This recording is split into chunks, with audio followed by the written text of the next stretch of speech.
Imagine a world where the air you breathe is a warm, wet cloth pressed against your face. A world of 95% humidity and 90-degree heat that doesn't relent for a second.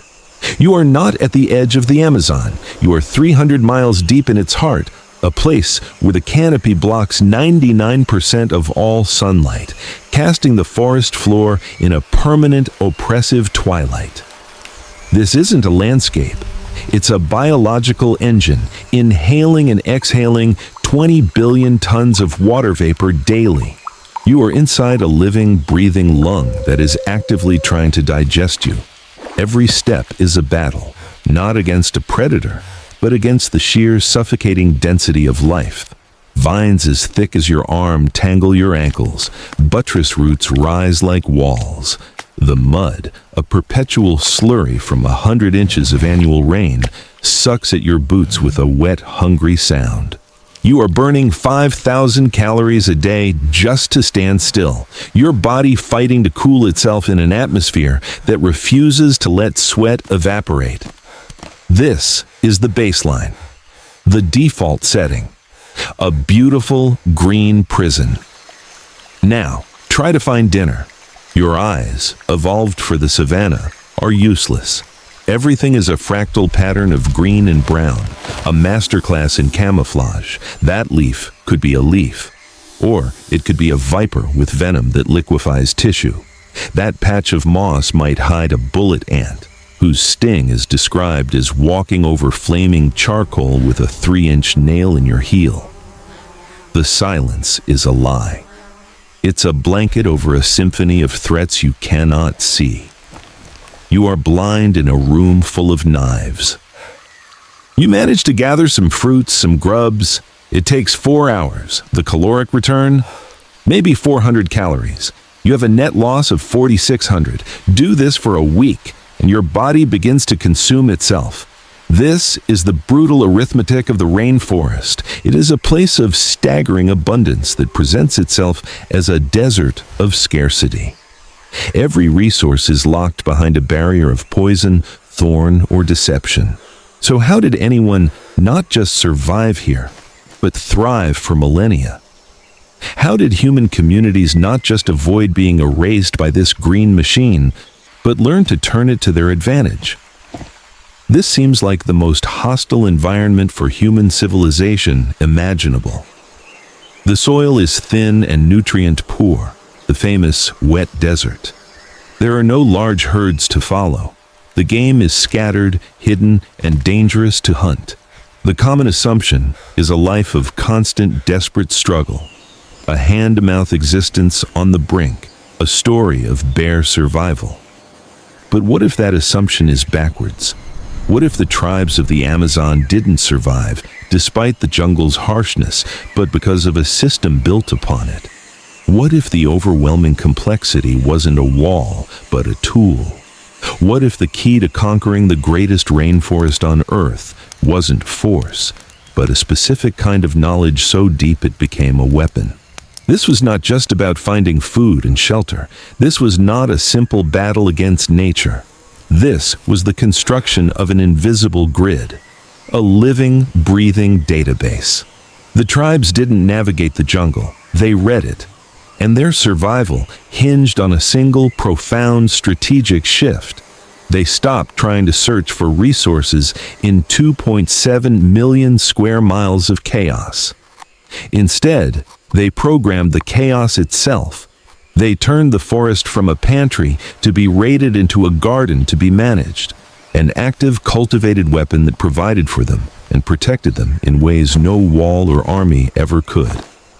The first layer of this system was perception, a rewiring of the human sensorium.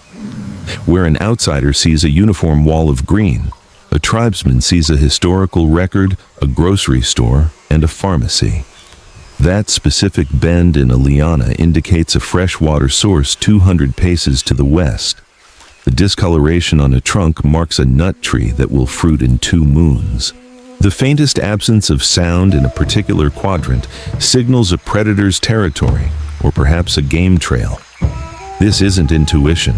It's a rigorous, data-driven science passed down through generations. A child isn't taught about the forest. Their consciousness is sculpted by it. Their map isn't drawn on bark. It's etched into their neural pathways. This knowledge was their primary infrastructure, more vital than any tool.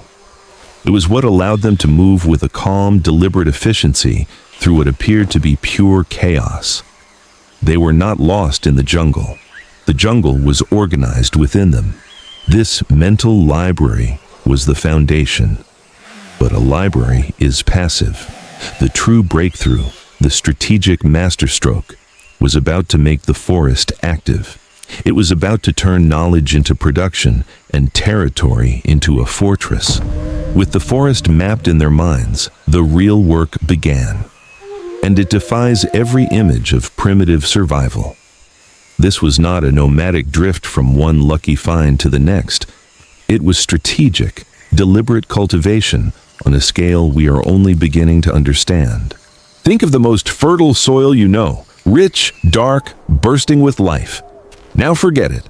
Amazonian soil, once stripped of its living canopy, is thin, acidic, and exhausted in seasons. Agriculture, as the outside world knows it, should have been impossible. A dead end. This was the second great filter, the complication after mastering the map. Knowledge alone couldn't fill bellies year-round. They faced a choice: submit to the jungle's scarcity or rewrite its rules. They chose to rewrite. But not by clearing land, not by fighting the forest. That was the outsiders' fatal mistake. The system they built was one of subtle, profound integration. It wasn't farming, it was forest programming. Walk through a seemingly untouched section of rainforest with a tribal elder. See that towering Brazil nut tree, a giant that dominates the canopy? It's not wild. Genetic evidence suggests it was planted or deliberately spared centuries ago. That grove of peach palms, their fruit a carbohydrate staple, planted in a precise pattern to optimize sunlight through a gap in the canopy. The patches of manioc, the vines bearing medicine, the fruit trees scattered seemingly at random. This isn't a wild ecosystem. It's a cultivated multi-story garden that has been carefully designed over generations. Archaeologists now call it terra preta, dark earth, but it's more than soil. It's a signal. Across the Amazon, they find patches of this incredibly fertile human-made soil. It's not natural.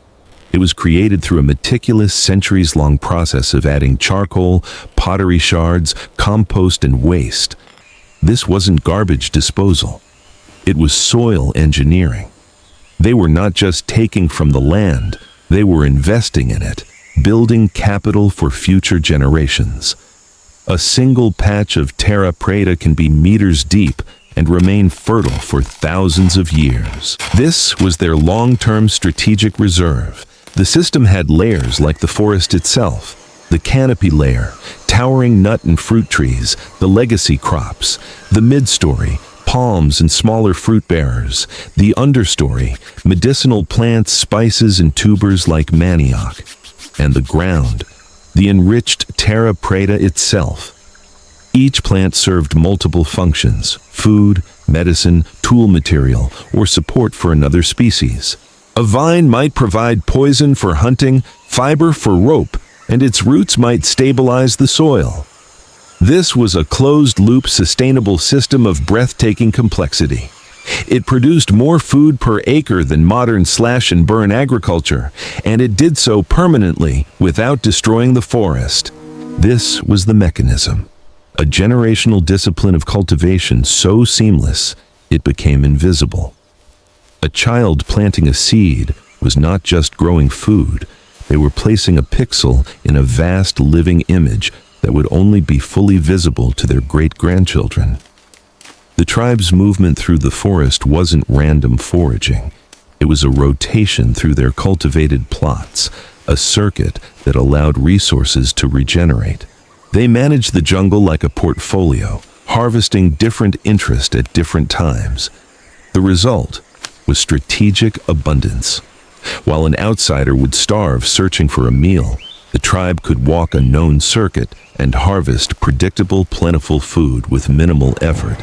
They had turned the jungle's greatest weakness, its poor soil, into their greatest strength. They created islands of hyper-fertility that only they could read. To an invader, these gardens were indistinguishable from wild forest. But to the tribe, they were a dotted line leading directly to dinner. This was food security engineered on a centennial scale. But this cultivated abundance came with a brutal human cost. It demanded a life of constant, subtle labor and observation. The discipline was relentless: a misplaced burn, an over-harvested vine, a failure to properly manage the charcoal mix for the terra preta. Any slip could degrade the system for decades. It tied them to specific territories with an iron bond. Their world was vast in knowledge, but physically circumscribed by the reach of their cultivated plots. This deep localized mastery was their power and their prison. It also created a new vulnerability. What happened when the system itself was threatened not by nature, but by something the forest had never produced? What happened when the threat wasn't a jaguar, but a man with a different kind of hunger? The garden was a fortress of provision, but could it become a fortress of defense? Abundance attracts. A thriving, cultivated garden in a green desert is a magnet. The tribes knew this. Their strategic food production solved one problem and created another: defense. They couldn't build walls high enough. They couldn't post guards along perimeters measured in hundreds of square miles. The forest itself would swallow any static fortification. So they faced the final critical layer of their system. How do you protect something invisible to your enemies, yet vital to you? You don't guard the territory, you weaponize the approach.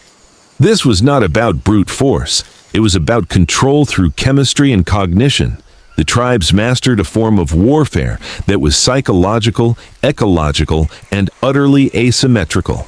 Begin with the hunt. To an outsider, it's a story of blowguns and curare, a primitive tool. But examine the system. The blowgun, 10 to 12 feet long, carved over weeks from a single shaft of palm heartwood.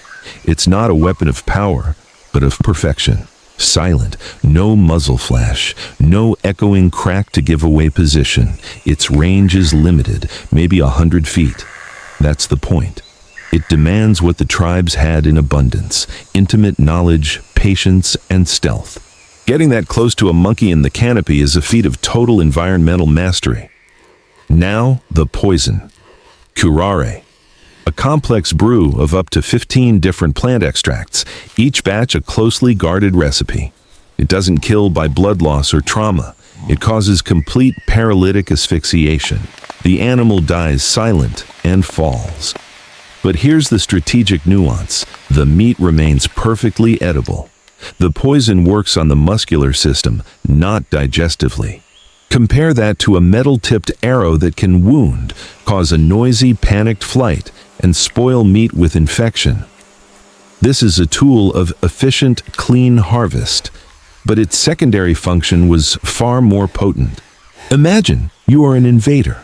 You hear stories of darts that bring a slow, silent death.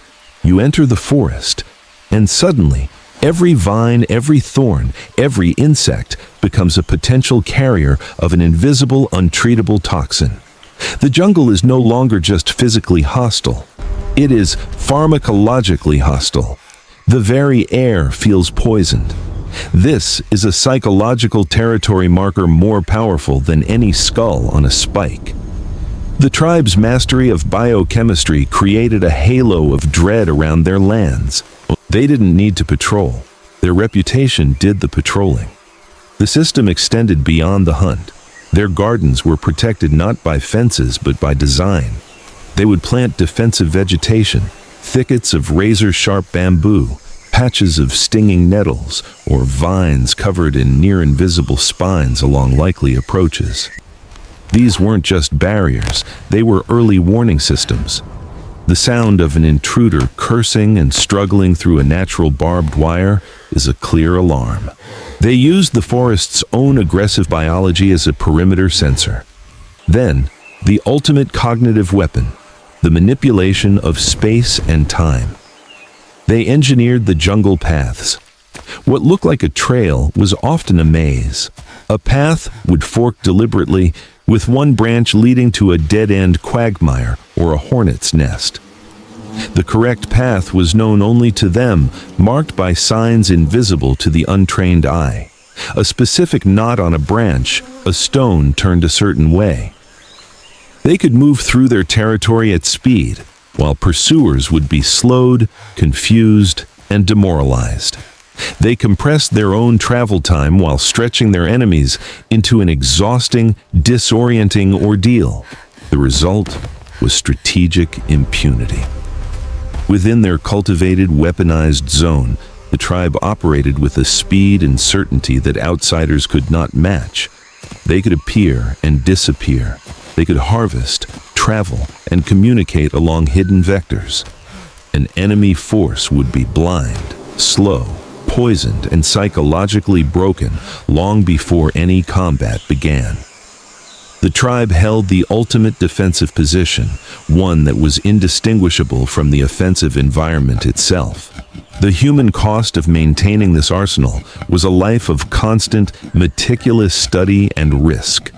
Preparing curar involved handling some of the deadliest neurotoxins on the planet. A tiny cut could be fatal. The knowledge was fragmented, held by different shamans and hunters, a safeguard against it being lost or stolen. It bred a culture of profound secrecy and intense initiation rites. Trust was as vital as toxin. This was not a warrior society in the classic sense. It was a society of scholar technicians, where the most respected members were not the strongest, but the most knowledgeable, the living librarians of poison and plant. Their power was absolute and isolating. It kept enemies out. It also sealed their world in. For millennia, the system held. It was a perfect self-reinforcing loop. Deep knowledge enabled cultivation. Cultivation created abundance. Abundance demanded defense. Biochemical and cognitive defense protected the knowledge. The tribe was not in the jungle. They were of it, a fully integrated dominant component of its ecosystem. They had achieved what no outside civilization could: sustainable, prosperous life in the world's most hostile environment. Their advantage wasn't strength. It was symbiosis.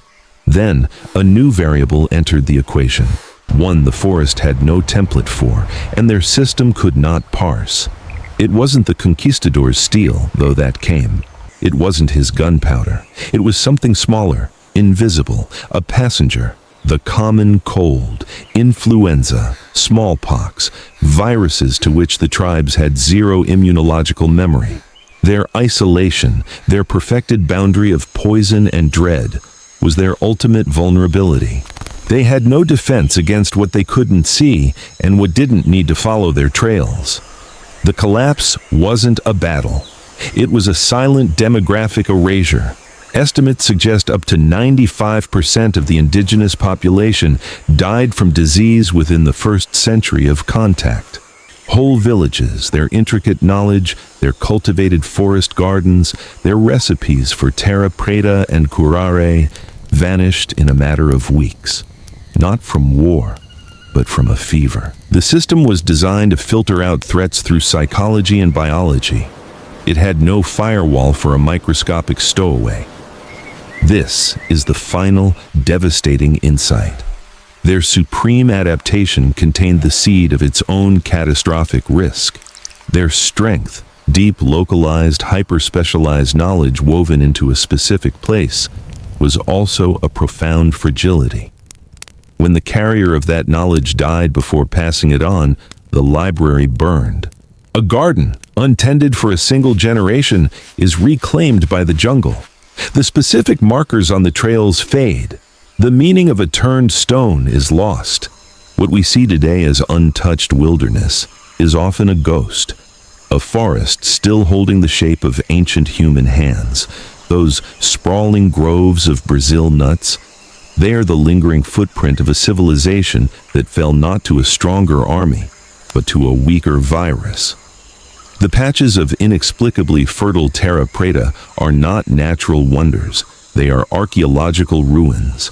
The silent, pristine rainforest we champion is in many places a monument to collapse. So, what is this change? It shatters the myth of the noble savage simply existing in harmony. There was nothing simple about it. It was a brutal, brilliant, hard-won engineering project.